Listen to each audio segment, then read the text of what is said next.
So I wasn't very happy with that gap and rattling. Okay, wasn't very happy with that at all.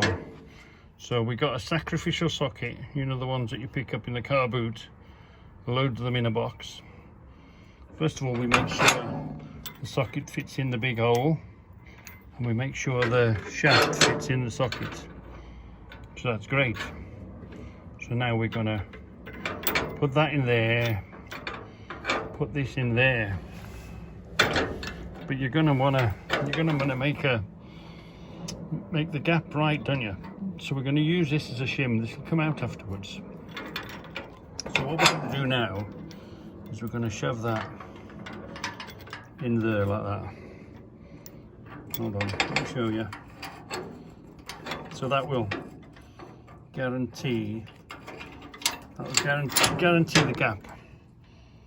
So that's there, that's the shim. We'll clamp it all together now. We'll weld the back of that socket into that nut, and lo and behold, we'll not only strengthen it, but we'll have the space we want. So it's going to work just great. So let me just tack that up for you. So part of the fun of doing this, we've done that now, haven't we? So you go from inventor to creator. So you invent it in your mind, and then you create it by making it. But then also, you can also be the Mr. Baddie, the crook. So I'm thinking to myself, well, if I was a crook and I had a battery-powered grinder, cutter, whatever, saw, the quickest way, this is what I'm thinking, the quickest way to get through this, if you didn't want to go the whole distance, was from there to there, cut it, bash it open. So to protect myself from that, I've got the space, I'm in the middle of building it, I'm going to weld this on there.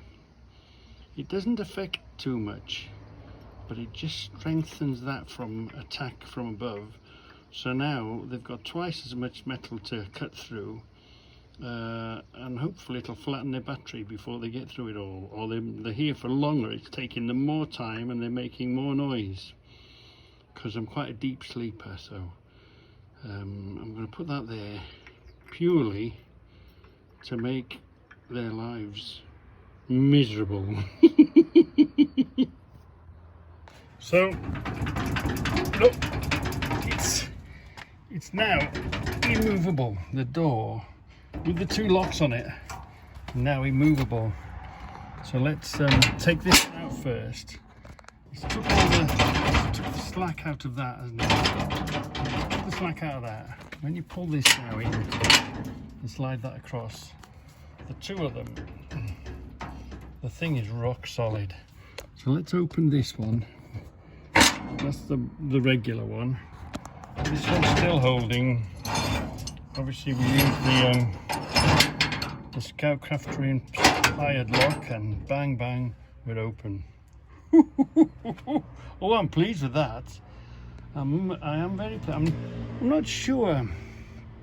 I could weld that in there, but it's welded on the back anyway. So it's, you know, it's well secure. It's codged on the back. That's gonna give me, as maybe the door moves, it'll give me something to grind away. But anyway, I'm happy with that now. And of course, look at that. We've thickened, we've protected the top by just welding that on there. It doesn't have to be the best weld, just as long as it's stuck there. And they've got to go through twice as much material to try and get to the nut end, but that nut end is threaded on anyway. It works on a thread.